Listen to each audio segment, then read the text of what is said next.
Eu, primeiramente, queria me apresentar. Eu sou Renata Menezes. Algumas pessoas aqui já me conhecem, até do ano passado.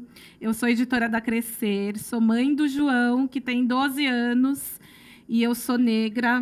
Tenho os olhos pretos, o cabelo encaracolado. Estou vestindo um macacão estampado. E, gente, é um prazer enorme assim estar aqui com vocês, porque a gente prepara tudo isso com tanto carinho. E falar sobre mãe, né, o que a Rafa falou aqui hoje, é assim, a gente quer ir tão profundo em tantos assuntos, né, que acaba que um evento desse, a gente fala, poderia durar semanas, né? Mas o que eu queria falar para vocês é que a gente fala bastante, né, sobre acolhimento da maternidade, e eu vi algumas grávidas lá fora, não estou conseguindo chegar aqui, mas sei que tem mãe grávida, e a gente tem que lembrar que a maternidade ela começa bem antes, né, da gente pegar ali nosso bebezinho no colo, e dessa potência que é os 9 meses, né? Porque tudo que você vivencia, né, nesses 9 meses, ele vai perdurar ali pelo seu puerpério, a saúde do bebê, a sua saúde, né? Vamos dizer que não é fácil, mas a gente passa.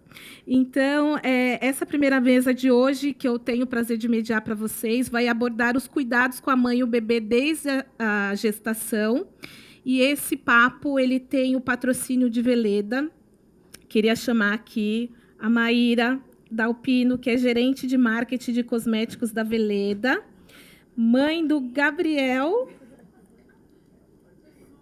Sim, o palco é seu. Gente, essa Maíra, por favor, Maíra.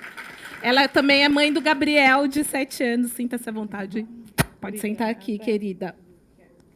Agora, a doutora Ana Beatriz, que é ERF, falei certo? Que é ginecologista obstetra com foco na saúde da mulher e humanização do parto. Amo essa palavra, humanização do parto. Tudo bem? Pode sentar aqui, querida.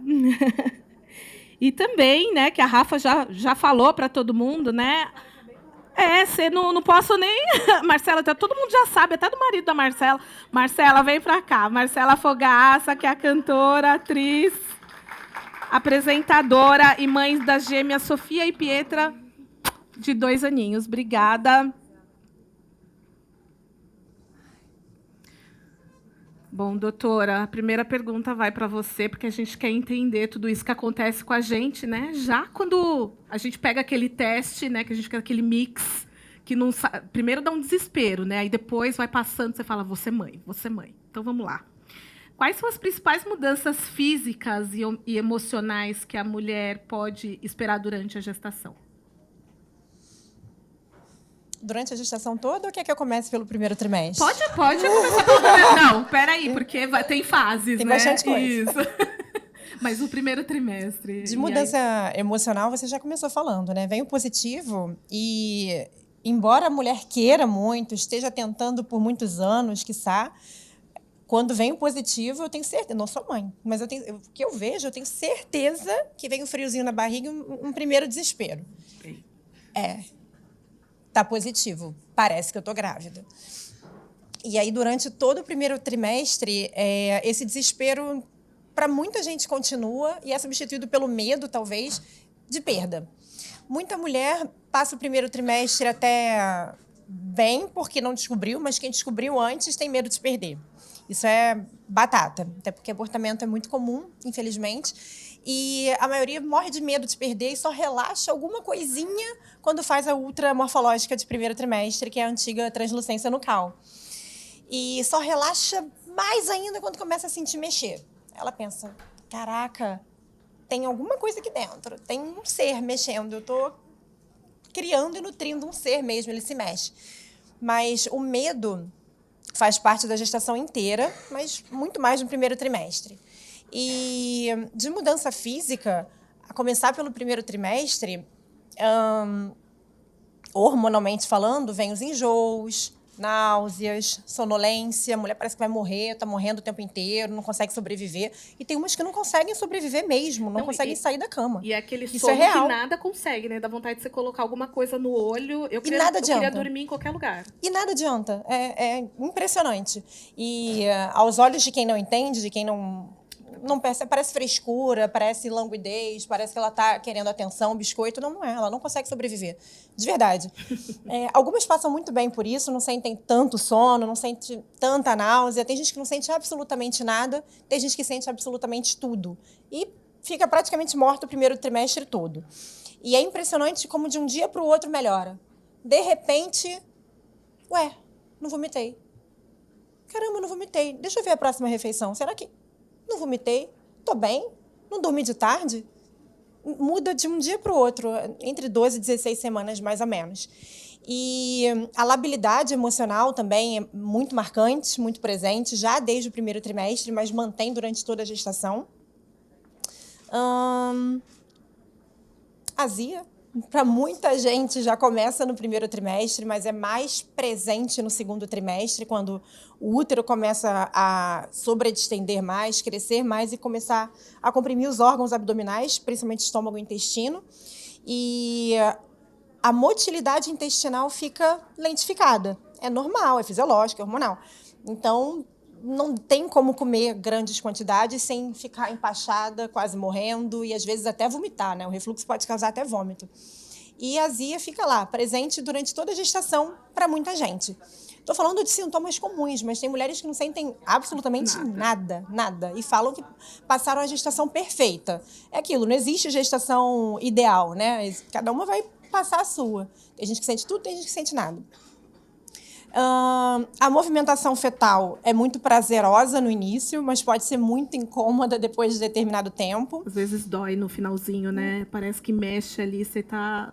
Dói. E tem mulheres que fazem costocondrite, que é super comum e em jovens não grávidos, inclusive homem, costocondrite é inflamação aqui da parte de baixo da costela. E é chatinho de resolver porque demora semanas e dói bastante, incomoda bastante e confunde com infarto. Com dor precordial, porque Nossa pode... Senhora. Não, isso é quando é forte o suficiente, né? Não é o mais comum em grávida, mas é um dos diagnósticos diferenciais em emergências para jovens, que parecem que estão infartando por sentir dor aqui, mas é costocondrite. Só que a costocondrite da mulher grávida é aqui embaixo, por conta dos movimentos repetitivos, a depender da posição do bebê. Sim.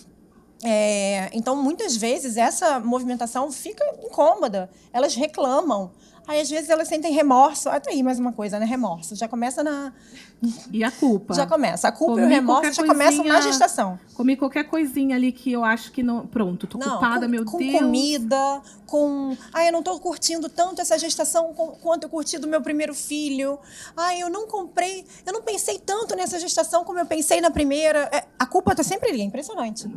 É impressionante, é para todas. Para todas. Né? Isso eu vejo, assim, repetidamente. Estão sempre culpadas. Onde eu estava? Na culpa. Antes da culpa. Na dorzinha aqui de baixo. Da movimentação fetal.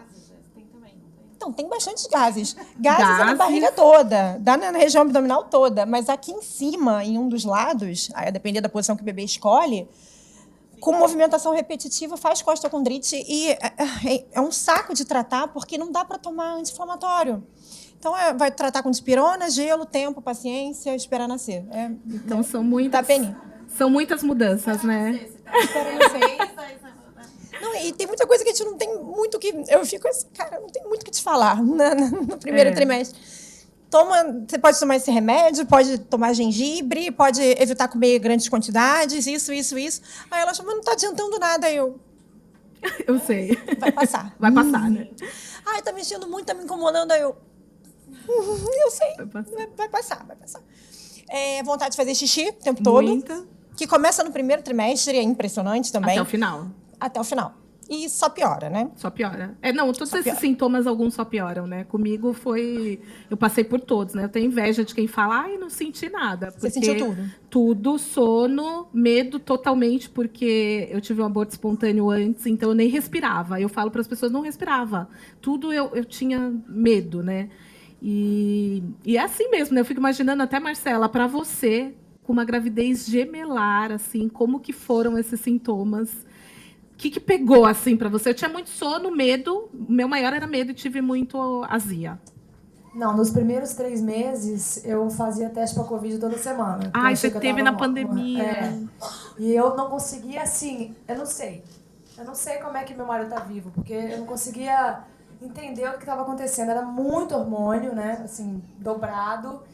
E azia, muita azia. Vontade de fazer xixi eu tenho até hoje, não passou, não sei vocês. Daqui a pouco eu tenho que dar licença, voltar, porque faço xixi meia hora ainda. E é muita mudança, né? Assim, mentalmente também, o medo. A minha gravidez foi de risco, então desde o do início ela era monomono. Então é uma gravidez muito rara e de risco real. Então eu tive que ficar de repouso relativo, né? O que me privava de muita coisa, que me dava prazer, tipo exercício físico, caminhar, essas coisas eu tinha que ficar mais calminha, voltada mais para dentro. E o medo era assim, igual você falou, assim, o medo ele é inerente a todas as mães, né?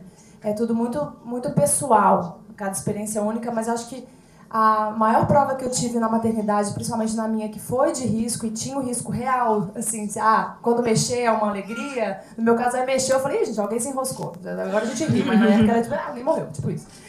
Então, eu vi ali que a gente realmente não tem controle. A maternidade vem para ensinar a gente que a gente não tem controle de nada, ao não ser de tentar controlar os nossos sentimentos, os nossos pensamentos, manter a mente num lugar bom, para que essa mente consiga ajudar o corpo que está passando por tantas mudanças desesperadoras a passar por isso com um pouco mais de sanidade, né? Eu me perdi completamente.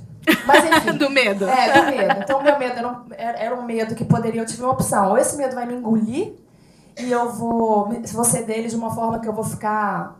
vou me prejudicar e talvez prejudicar as minhas crianças, ou eu vou comemorar e ter fé e ter esperança de que vai dar tudo certo até o momento que vai dar ou não vai dar, né? Então eu fiz essa opção consciente de ir com medo mesmo, né? A gente não vai sem medo, a gente vai com coragem, o medo tá ali, você supera aquele medo e conseguir, apesar de todos os poréns, curtir cada segundo da minha gravidez, que foi interrompida com 32 semanas, porque é o protocolo. Então foi o maior ensinamento, assim, para mim, sabe? Das transformações.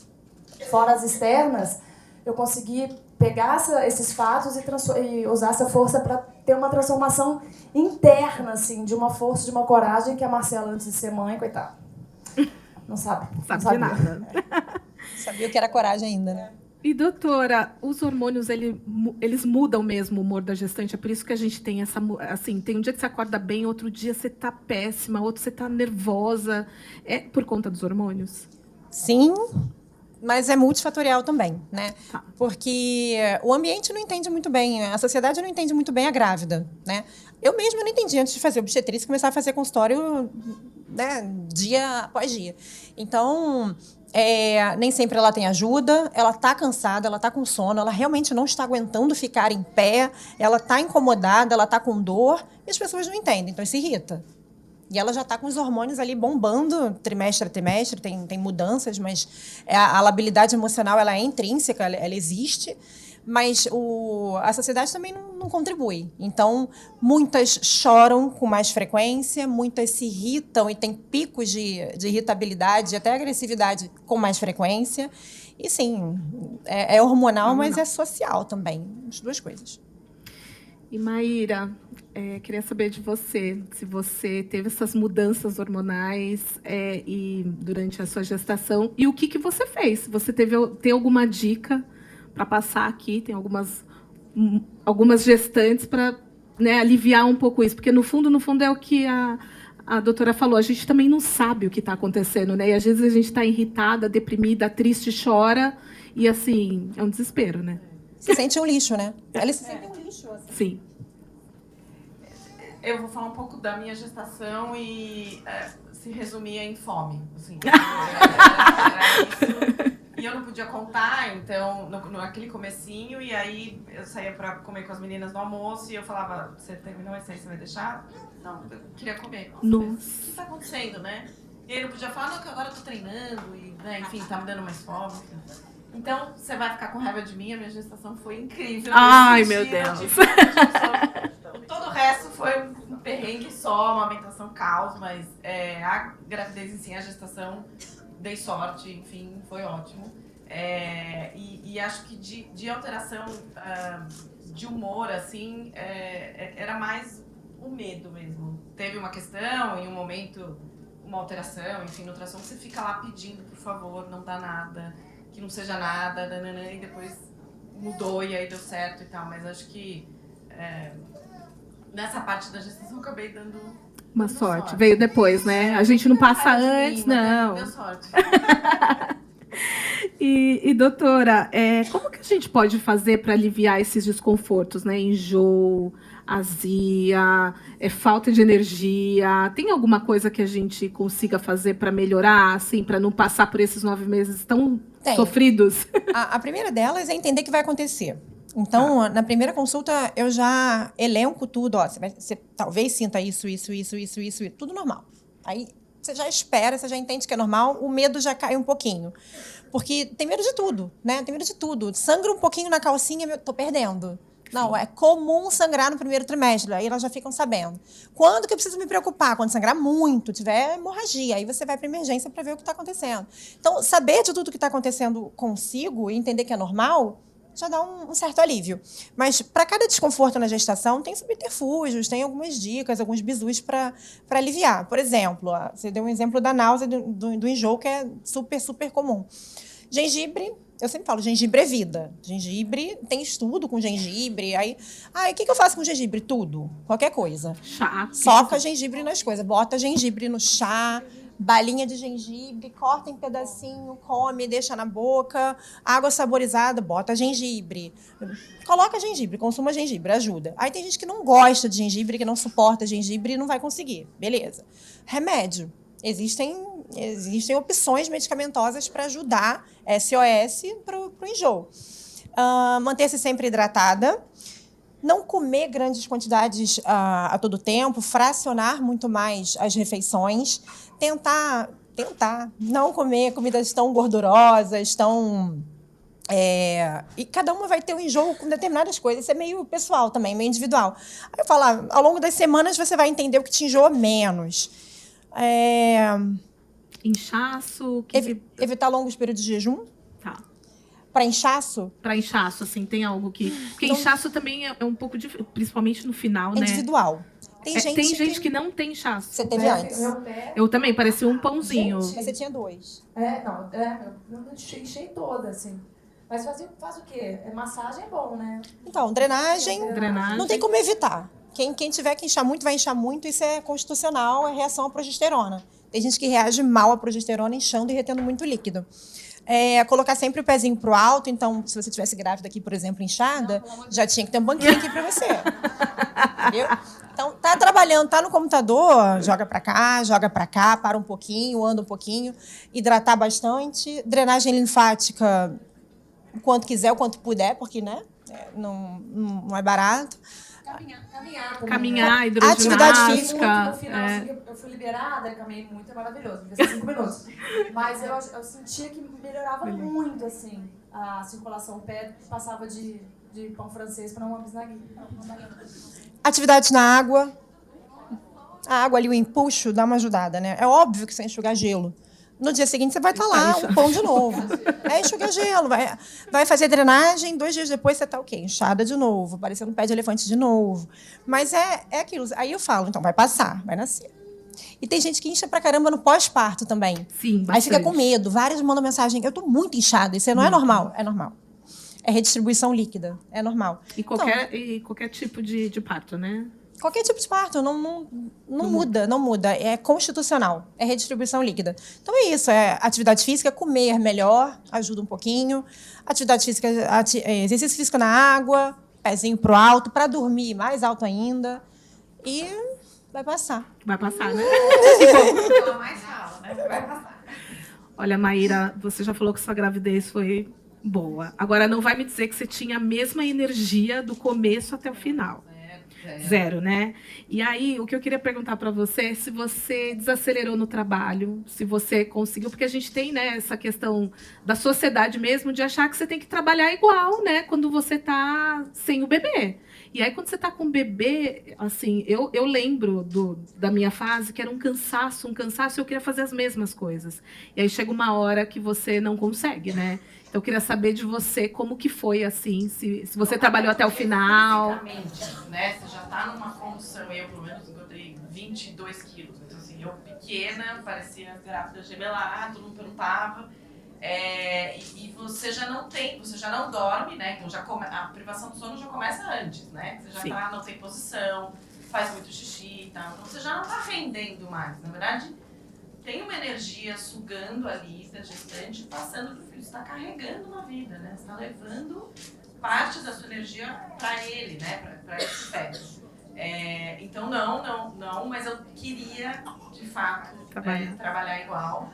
Não era exigido como, mas eu acho que sempre fica com aquela dúvida do tipo, não, mas não tô morta, né? Não tô doente, tô grávida, mas não tô doente. Então tem esse lado e também o lado de quem quer sempre acolher, né? Então vai trabalhando ou como a Rafa falou, vou ajudar, vou levar com sacola. Mas também tem aquele lado de que a mãe precisa ser ativa, né? Tem essa ambiguidade nessa forma do olhar para a grávida. Mas sim, no final, já com baixa disposição, já levando... Você já não se sente mais, eu pelo menos, né? Sim. Você tá muito inchada, já não tá tão disposta a se arrumar tanto, você tá ansiosa para saber como vai ser aquele momento que vai nascer aquela vida, não só o parto, né? Mas é o filho, vai fazer parte agora da sua vida, né? Responsabilidade. Minha mãe fala, né? Filho é bom, é dura. Né? A vida inteira. A vida inteira. Então, sim, cuida muito. Cuida muito, né? Fisicamente, né? Também. Marcas pro resto da vida. O peso, né? E doutora, a gente está falando desse estresse, da ansiedade, eles podem influenciar o parto? Meu filho nasceu de 7 meses e eu quis seguir esse mesmo ritmo aí no trabalho. E eu até hoje me culpo, porque eu falo, eu acho que ele adiantou, porque eu não, assim... Eu continuei naquele ritmo e eu até falo, eu acho que eu deixei o menino tão agitado que ele nasceu com unha, assim, ele deve ter arranhado, estourado a bolsa, aí não tem jeito, tive que... Isso não, eu tô quase começando uma anamnese aqui. Então, por favor, vamos falar um pouco sobre isso, porque até hoje eu carrego, eu falo, nossa, não parei, vivi esse estresse, essa ansiedade, e ele nasceu de 37 semanas. Você tem transtorno de ansiedade generalizada? Você é diagnosticada? Não, eu sou agitada. Generalizada. E era estresse crônico pesado, dia a dia? Sempre foi... Jornalista, né? Foi too much?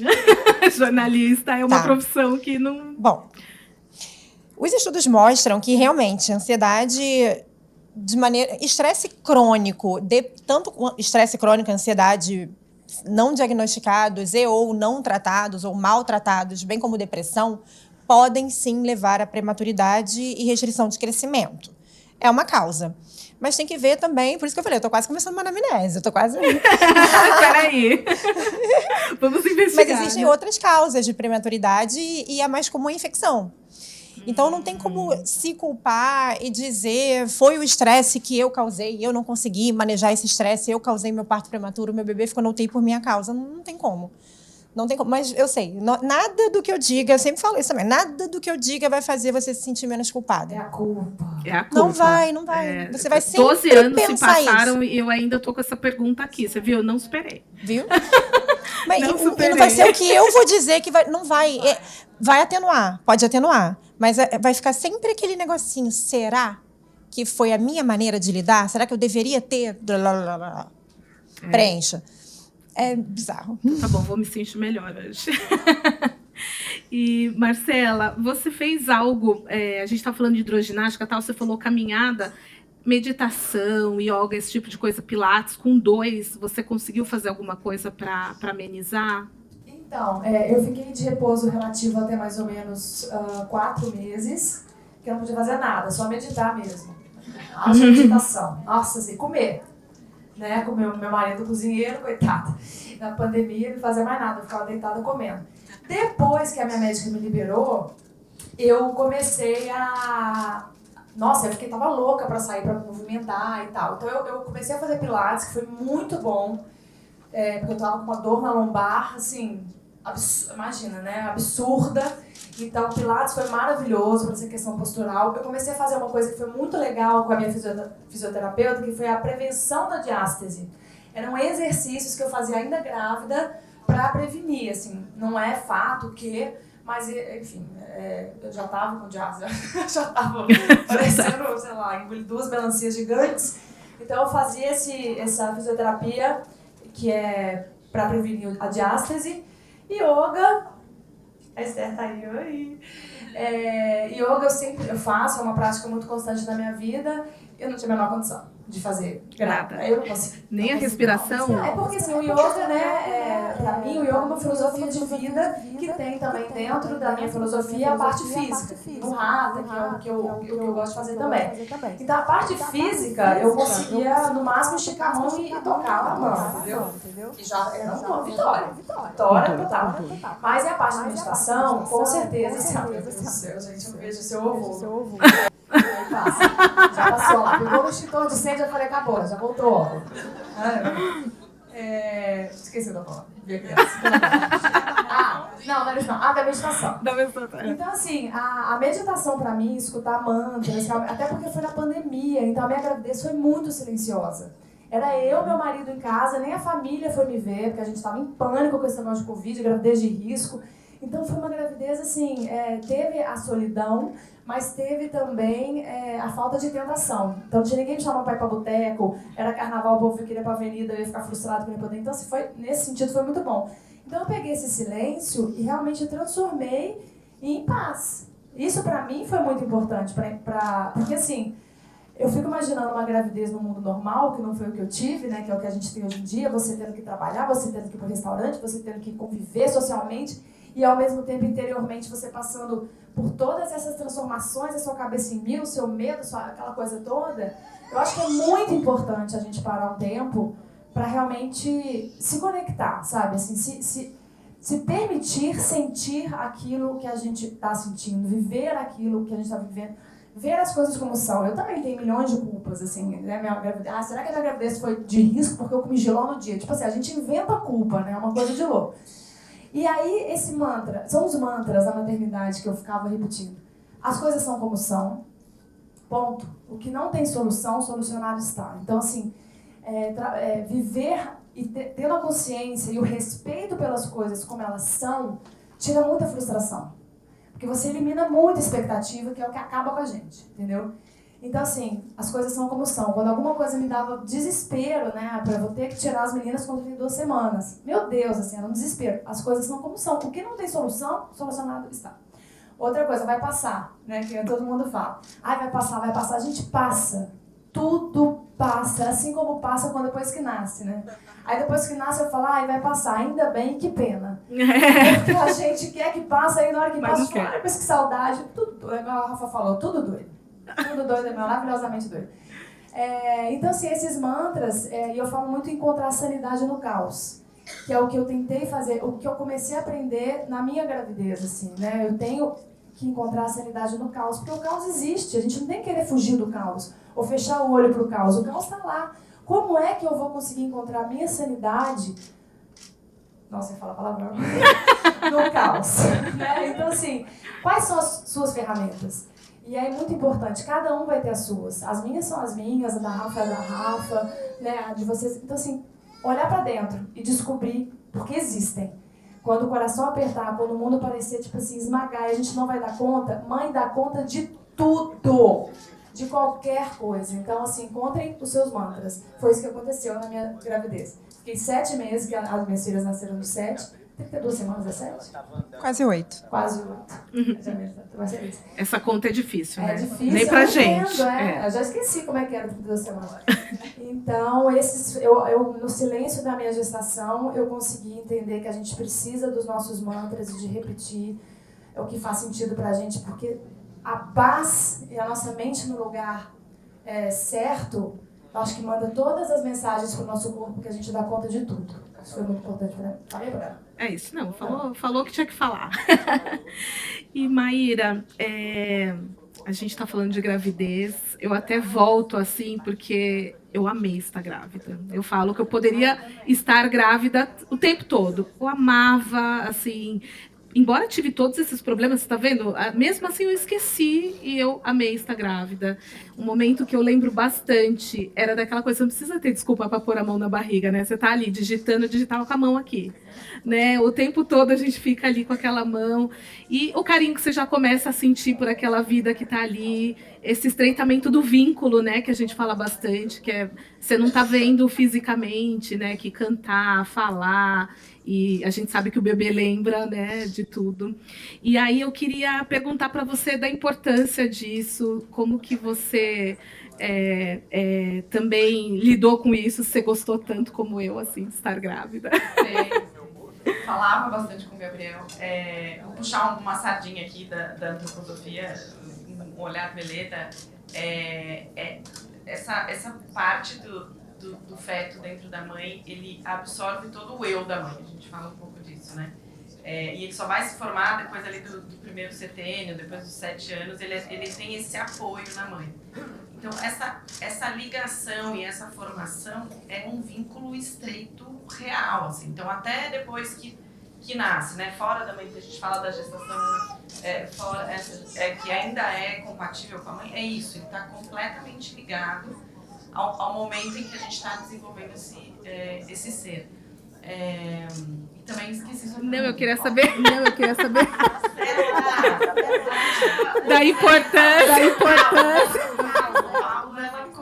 Começando a escola.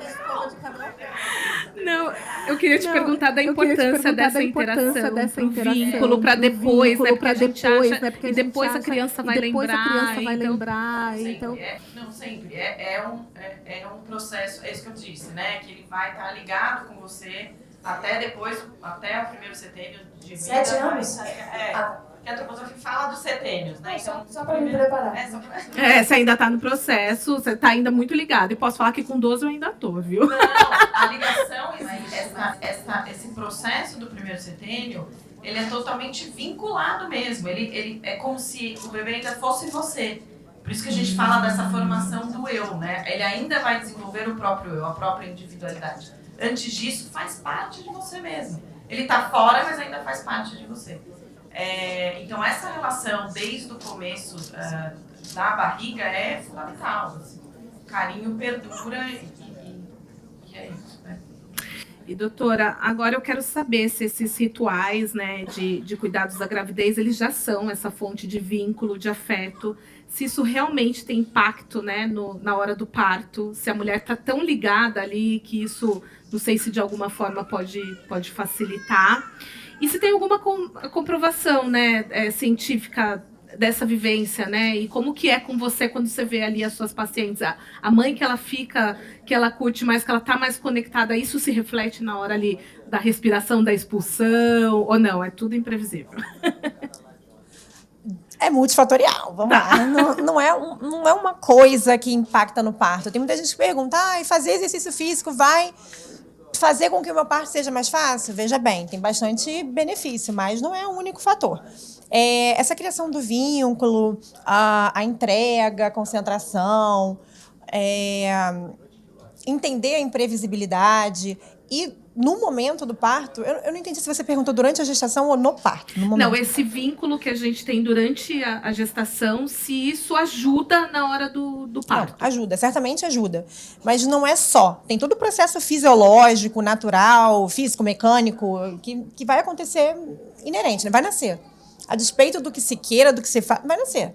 Mas, certamente, facilita e, principalmente, ajuda a mulher a passar pelo processo. Aqui, no psicológico. A entender o porquê das contrações, entender que é imprevisível, entender que é contração a contração, a aproveitar o descanso, a estar conectada. Então, essa conexão, vínculo, concentração, isso tudo que você falou, ajuda a passar pelo processo.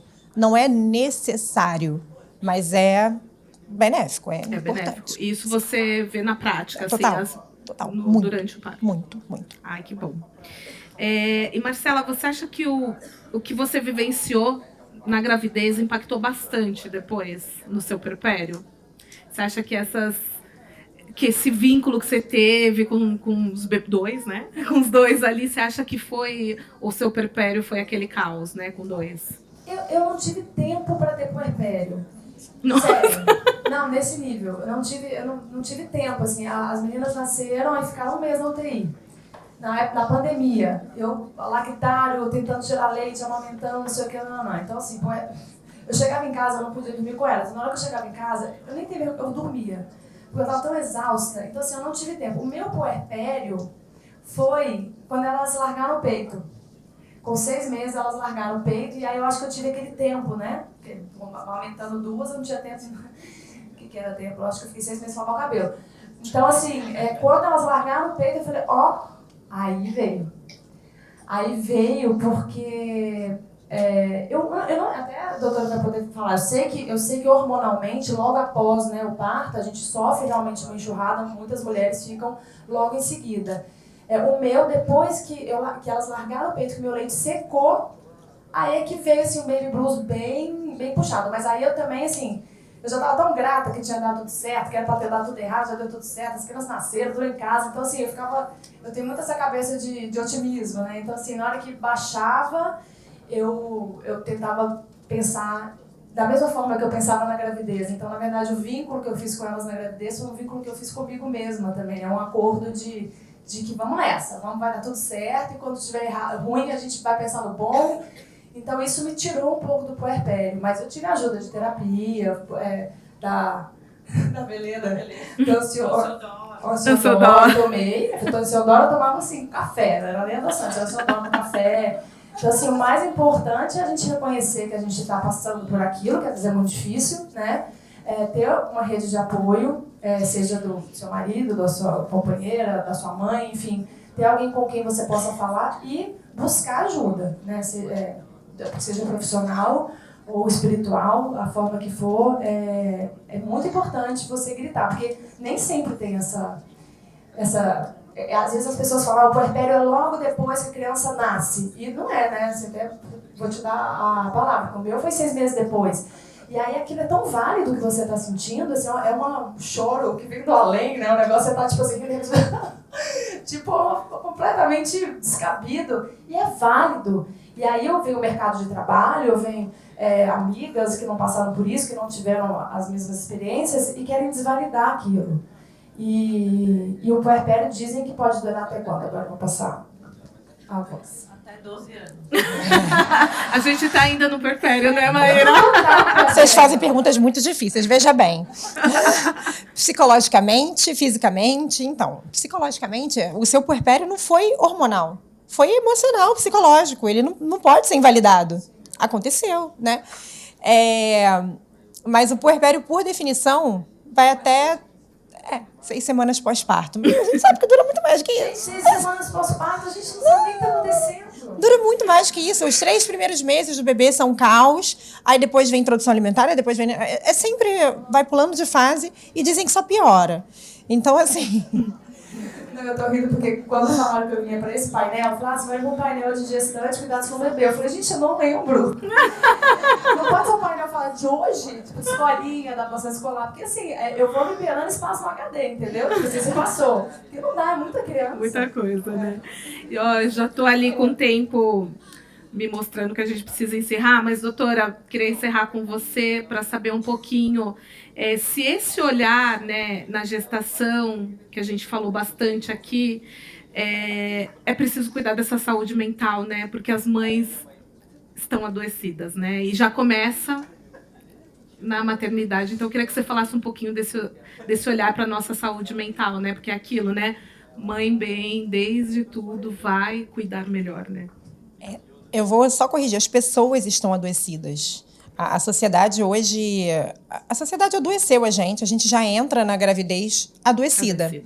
E aí, quando vem as mudanças físicas, emocionais, muita gente não dá conta, e tudo bem não dar conta, não é para dar conta. Foi o que a Rafa falou, não vai dar conta, não existe. Mas cuidar da saúde mental é fundamental. A gente sabe que nem todo mundo vai ter acesso, pelo contrário, a minoria vai ter acesso profissional direto, mas foi o que a Marcela falou, existem maneiras de se acolher, de se criarem mantras pessoais para si mesmo.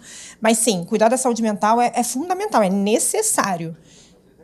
Nascer? Vai nascer. Vai amamentar. Vai dar certo? vai dar certo, mas pode ser muito mais leve, pode ser muito melhor, cuidando adequadamente da saúde mental, quiçá medicando para quem precisa, porque as pessoas têm um estigma danado com procurar o psiquiatra, procurar o psicólogo e tomar remédio se necessário for, se tiver patológico de verdade. Então, isso é fundamental, imprescindível. Esse é o recado, né?